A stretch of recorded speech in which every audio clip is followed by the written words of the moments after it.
요즘 제게 가장 기쁜 일이 있습니다. 아들네가 보내주는 손녀딸의 사진과 동영상을 보는 그 재미가, 기쁨이 엄청나게 큽니다.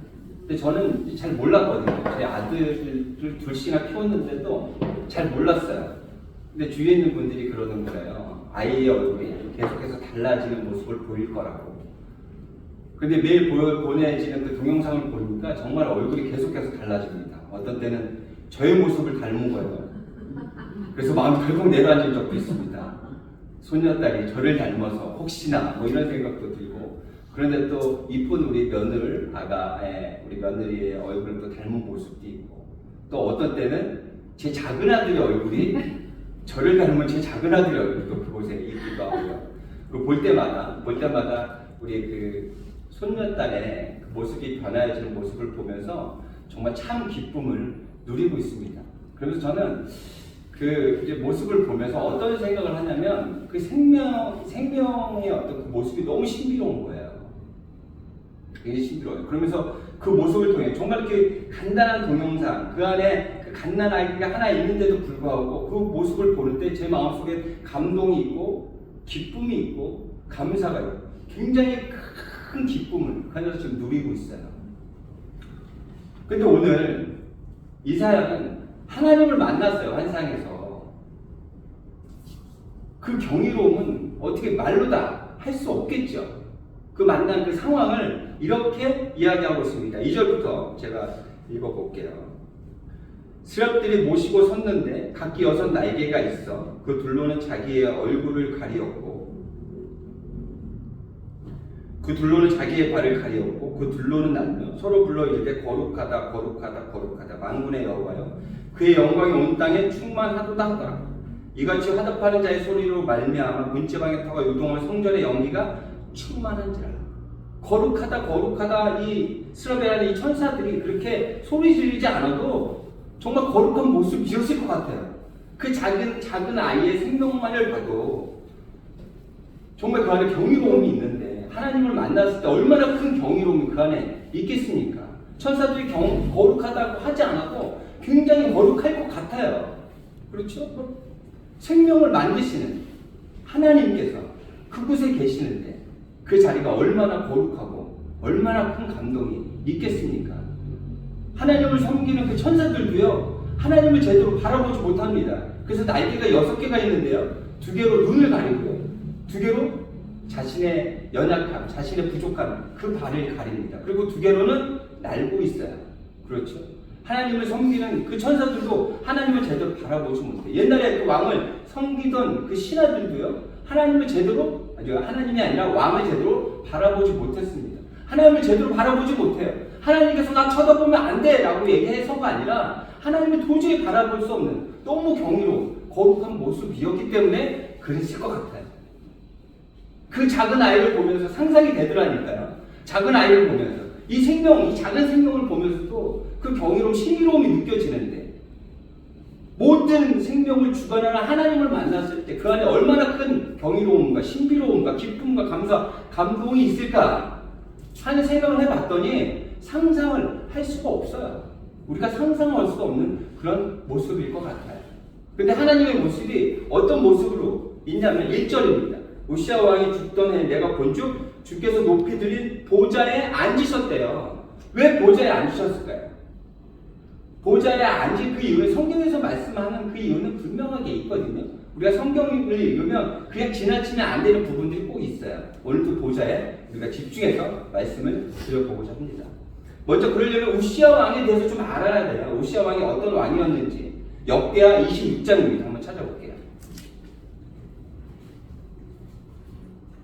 역대하 26장 7절에서 8절입니다.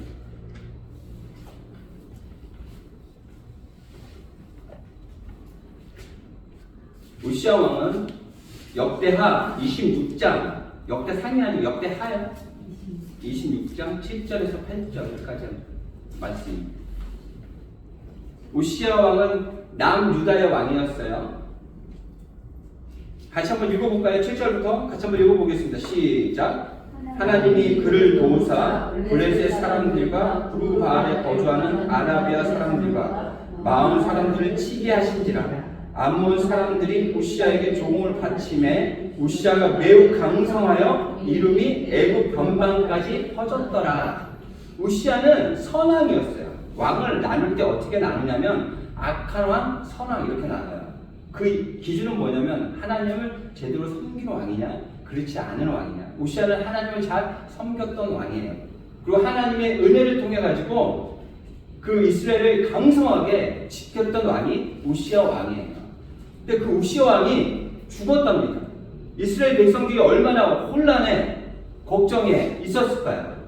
그렇죠? 자신들을 침략으로부터 지켜주던 우시아 왕이 하나님께서 하셨지만 우시아 왕이 죽었어요. 굉장히 흔들리는 상황이 굉장히 혼란스러운 그런 상황이에요. 그런데 하나님께서 이사야에게 보여주시는 그 자리가 어떤 자리? 보좌에 앉으셨다고 그래요. 왕들이 보좌에 앉죠. 하나님께서 그 자리에 앉으셨다라는 거예요. 왕들이 하는 일들을 하나님께서 충분히 하시고도 남는다는 것을 보여주고 있는 거예요. 그럼 왕이 어떤 일들을 할까요? 두 가지로 한번 이야기해 보겠습니다. 왕은 전쟁에 나가서 싸웁니다. 다른 사람들을 내보내지 않고 본인이 직접 가서 싸워요. 그리고 백성들을 지켜냅니다. 침략으로부터 지켜냅니다. 그런데 다윗 왕은 어떤 때 죄를 지었죠? 자신이 나가서 싸워야 될 때 부하들만 내보내고 자신은 옥상을 거닐다가 육녀를 보고 죄를 짓게 되죠. 자신이 맡은 역할을 하지 않았어요. 그럴 때 죄가 우리에게 들어오게 됩니다. 우리가 맡은 역할을 감당하게 될 때 우리는 죄로 나아가지 않아요. 하나님 뜻하신 계획 안으로 나아갈 수 있다는 걸 다시 한번 생각해 볼 수 있게 돼요.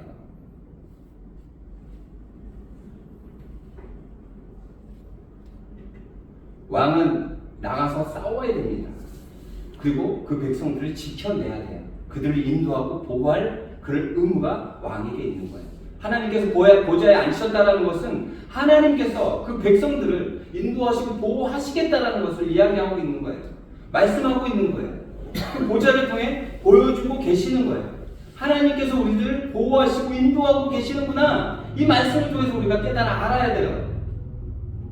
그 하용조라는 유도 선수 아시죠? 하용조. 굉장히 유명했던 선수입니다. 예전에 그 올림픽에 있으면은 그 국기를 들고 들어갔던 사람이 하용조예요. 굉장히 큰 덩치에.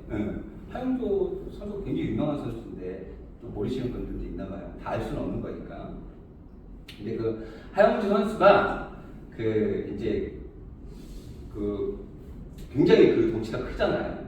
근데 이 사람이 그 올림픽에 나가가지고 금메달을 땁니다. 그리고 25살에 교수가 돼요. 그리고 40년 동안 교수를 합니다.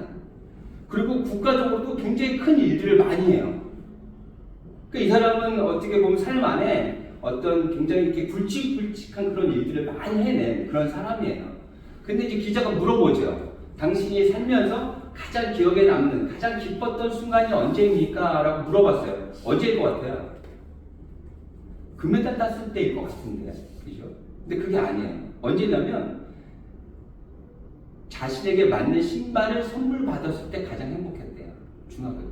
왜 그러냐면 어렸을 때도 발이 너무 커가지고 맞는 신발이 없었답니다.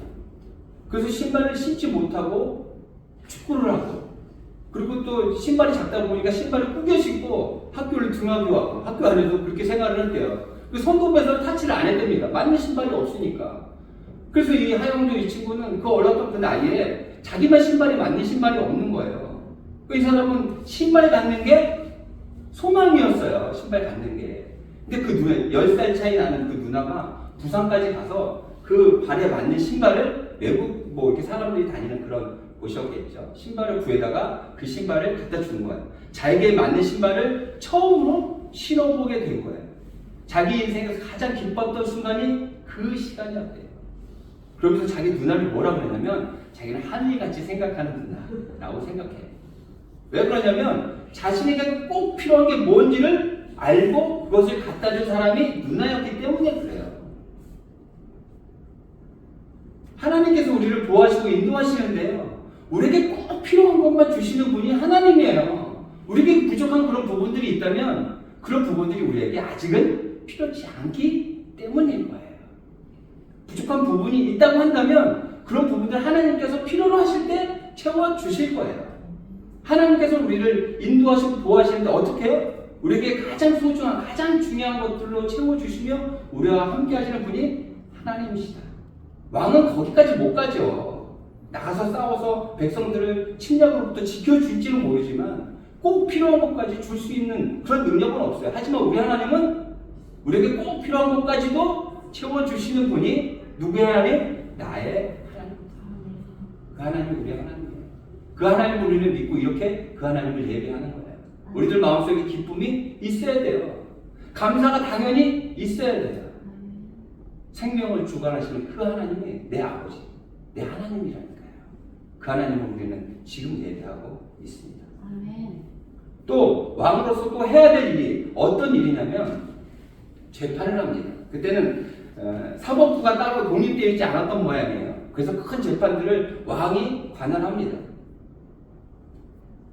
옳고 그름을 왕이 판단해요. 그리고 잘못된 부분이 있으면 그 벌을 왕이 줍니다.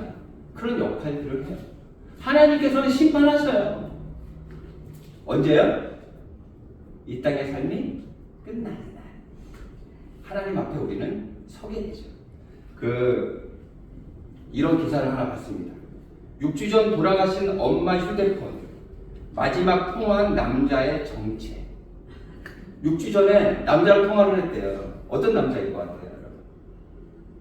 그 남자가 누구냐면 유품 정리사예요. 유품 정리사. 어머니가 이제 돌아가시기 6주 전에 이제 내가 이제 곧 죽겠구나. 이제 이 땅에 살던 그 짐들을 이제 정리해야 되는데 어떻게 해야 될까? 왜? 자식들한테 남기고 가면 또 자식들한테 짐이 될까봐. 그렇죠? 이게 부모의 마음 아니에요? 그래서 유품 정리사에게 전화를 해서 어떻게 해야 되는지 아마 물어봤던 것 같아요. 근데 그것도 중요하죠. 짐을 정리하는 거 중요해요. 근데 그것보다 더 중요한 게 뭡니까? 그것보다 더 중요한 건 그 마지막 순간에 하나님을 만난다니까요. 그 마지막 그 순간을, 그 목표를 향해서 우리는 삶을 어떻게 살아가야 될지, 구원자의 삶을 제대로 살아내야 된단 말이에요. 왜? 마지막 날, 심판의 날이 있기 때문에 그래요. 제가 어저께 이제 그 동기 목사들 만나서 잠깐 대화를 좀 했었는데요. 한 친구가 이제 그런 얘기를 하는 거예요. TV를 봤더니 한 아주머니가 장사를 하시는데 엄청나게 잘 된다는 거예요. 아침부터 저녁까지 정말 눈꽃을 수 없이 정말 장사가 정말 잘 된대요. 근데 이 아주머니가 한 번도 쉬지 않고 일하신다는 거예요. 근데 그 집에 또 방송국에서 집에 또 갔는데 그 집은 굉장히 허름하고 굉장히 작답니다. 그러니까 장사가 그렇게 잘 돼서 돈이 많을 텐데 왜 이런 곳에 사세요? 라고 물었더니 자기 집이 여러 채 있대요. 여러 채 있는데도 자기는 하루 종일 가서 식당에서 일하는데 큰 집이 뭐가 필요하냐? 작은 집에 있으면 되지. 그렇게 얘기하더라는 거예요. 그래서 뭐라 그러냐면 저기 보이는 빌딩 보이세요? 이렇게. 네, 보이는데요. 제 꿈이, 제 목표가 저 빌딩을 갖는 거예요. 그 빌딩을 사기 위해서 누릴 수 있는데도 불구하고 하루 종일 그렇게 힘들게 일을 하는 거예요. 하나의 목표를 세우고 그렇게 열심히 일하는 것 너무 훌륭하죠. 너무 훌륭합니다. 우리도 이렇게 목표를 세워서 그 심판날을 향해서 우리는 나아가야 돼요. 그런데 너무 안타까운 건 그 마지막 때 그 빌딩 받으면 뭐 할 거예요? 그거 사면 뭐 할 거예요? 그 빌딩이 자기께 되면 뭐 할 거예요? 아, 그거 가지고 천국 갈 거예요? 그거 어떻게 짊어지고 갈 거예요? 그거 무거워가지고. 뭐 돈으로 바꿔서요? 돈은 또 어떻게 가져갈 거예요? 목표를 세우고 살아가는 건 굉장히 중요합니다. 하지만 어떠한 목표를 두고 살아가느냐. 제가 해녀 있잖아요. 해녀의 이야기를 제가 들었거든요.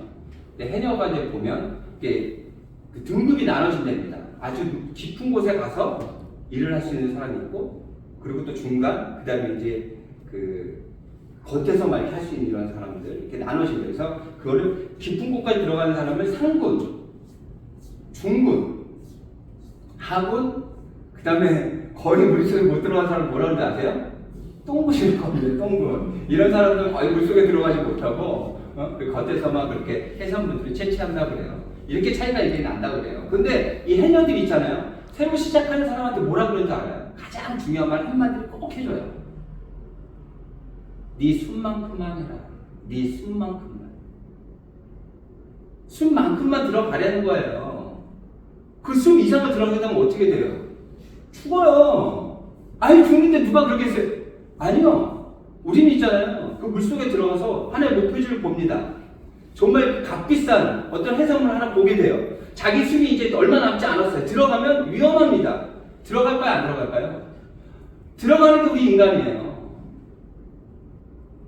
아니 정말 한심하죠. 지금 우리가 이렇게 들을 때는 말도 안 돼. 죽은지도 모르는데 어떻게 그런 일들 이렇게 감당할 수 있어. 그 사람이라고 하지 나는 아니요. 그 아주머니가 그 모습인 거예요. 자기가 지금 죽어가는 걸 생각도 못하고 그 죽어서 가져가지도 못하는 그 뺏어 살려고 그렇게 애를 쓰고 있는 거예요. 우리는 정확한 목표를 향해서 가야 됩니다. 어딜요?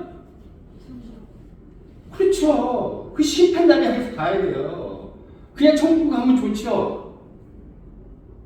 하지만 천국을 못 갈 수도 있어요. 너무 그 얘기만 들어 슬프지 않습니까? 가서 만나야 될 분들도 많고 만나야 될 사람도 많고 특히 저는 가서 꼭 만나야 될 우리 아내가 있는데 만약 못 간다 그러면 제가 목사기 때문에 무조건 갈까요? 아니요. 제가 목사기 때문에 무조건 가는 게 아니라 저도 갈 수 없을지도 몰라요. 그건 누구도 자신할 수 없어요. 그 심판날을 목표로 그것을 바라보며 이 땅의 삶을 구원자로서의 삶을 제대로 살았냐 못 살았냐에 따라서 그 심판날의 향방이 결정날 수 있어요. 그렇기 때문에 우리는 정확한 목표를 두고 구원자의 삶을 제대로 온전하게 살아내야 합니다. 이렇게 전능한 하나님을 만났어요. 이사야가. 그러면서 이사야가 그 하나님께 뭐라고 하는지 한번 볼까요? 5절입니다. 그때 내가 말하되 하루다 나여 망하게 되었도다. 나는 입술이 부정한 사람이요 나는 입술이 부정한 백성 중에 거주하면서 만군의 여호와이신 왕을 베었음이로다 하였더라. 크신 하나님을 만났어요. 그래서 연약한 나의 모습을 보게 됩니다. 천사가 두 눈으로 하나님을 보지 못하죠. 경이로운 하나님의 모습을 가리고 있잖아요. 근데 두 날개로는 어디 가리냐면 자신의 발, 자신의 연약함, 자신의 죄, 자기 부족함을 가리고 있어요. 우리가 이 시간 하나님을 예배하는, 매주 하나님을 예배하는 그 이유는요, 크신 하나님을 바라보며 우리의 연약한 모습, 우리의 죄성, 일주일 동안 지었던 제 모습을 우리는 보길 바라야 돼요. 그리고 제대로 바라야 돼요. 바라봐야 돼요. 그리고 하나님께 회개하며 나아가야 돼요. 누구처럼요? 오늘 이사야처럼. 선지자로서 하나님께서 택하시고 소명을 주시려고 하신다고 한다면 이사야는 어떻게 보면 다른 사람보다 더 멋진 인생을 살아왔을지 몰라요. 더 바른 인생을 살아왔을지 몰라요. 그런데도 불구하고 하나님을 바라보며 자신의 모습을 제대로 바라보고 있는 것을 볼 수 있어요. 그때 어떤 일들이 벌어지냐면 6절입니다. 그때 그 스랍 중에 하나가 부젓가락으로 제단에서 집은 바 핀숯을 손에 가지고 내게로 날아와서 그것을 내 입술에 대며 이르되 보라 이것이 내 입에 닿았으니 내 악이 제하여졌고 내 죄가 사하여졌느니라 하더라. 죄가 사해졌어요. 우리의 죄가 예수 그리스도의 피로 사해졌어요. 우리는 구원 받았다니까요. 우리 죄가 사해졌어요. 구원에 걸맞는 인생들을 우리는 살아가야 돼요. 그런데 어떤 고백이 먼저 있어야 되냐면 하나님, 제가 죄인입니다. 구원받은 자로서의 삶을 살아간다고 하면서도 하나님이 아닌 제 마음대로 살았던 것을 이 시간 회개합니다 하는 그 마음이 우리에게 있어야 돼요. 그런 회개, 통찰의 마음이 우리에게 있어야 돼요. 그때 우리는 용서받게 됩니다. 그리고 또 다시 한번 하나님의 구원자로서, 구원받은 자로서의 삶을 다시 한번 돌아보며 나아갈 수 있는 힘을 얻을 수 있는 거예요. 그때 하나님께서 이사야에게 이렇게 이야기하십니다. 8절입니다. 같이 한번 읽어볼까요? 8절 시작. 내가 또 주의 목소리를 들으니 주께서 이르시되 내가 누구를 보내며 누가 우리를 위하여 갈고 하시니 그때 내가 이르되 내가 여기에 있나이다 나를 보내소서. 이제 세상을 향해 나아가야 돼요. 이제 죄사함을 받고 구원함을 얻었어요. 이제 우리끼리 만족이 아니라 이제는 세상을 나아가서 하나님 나라를 확장시키는데 그 역할들을 그 소명을 감당해야 돼요. 하나님의 나라를 우리 심판날에 가지만 벌써 이 땅에 있어요. 이 땅에 우리는 하나님 나라에 살아가고 있어요. 이어져 가는 거예요. 이 땅에 하나님의 그 나라를 확장시키는 그 역할로 그 소명으로 나아가는 우리가 되어야 한다는 거예요. 아 근데 너무 부담스러워요. 그게 어떻게 해야 돼? 있는 거 다 팔아야 돼? 있는 거 다 포기해야 돼? 라는 생각을 할 수 있죠. 바울처럼 그러면 전 인생을 그 복음만 전하는데 애쓰며 모든 것들 아무것도 가져서는 안 되는 건가? 모든 것들을 다 하나님께 드려야 돼? 라는 그런 부담감이 있을 수 있죠. 제가 주중에 일을 하나 했는데요. 가서 이제 견적을 보고 금액을 내고 이제 하루 정도 하면 일이 이제 마칠 것 같아요. 그래서 이제 결정을 하고 일을 하기로 했습니다. 그 일을 이제 하러 갔는데 상태가 너무 안 좋은 거예요. 그렇죠? 그 밑작업이라고 이제 그 필름을 붙이기 전에 작업을 해야 되는데 그 밑작업의 시간이 뭐 오전 중에만 끝났어도 그날 마칠 수 있었을 것 같은데 밑작업이 거의 한 3시에 끝난 거예요. 그러니까 붙일 수 있는 시간이 한 2시간밖에 없고 한두 시간을 더 한다고 해도 끝날 일이 아닌 것 같아요. 그래서 다음날 일이 없었기 때문에 여유 있게 했죠. 여유 있게 하고 다음날 가서 해야겠다 이제 생각하고 그 주인에게 그렇게 이야기를 했습니다.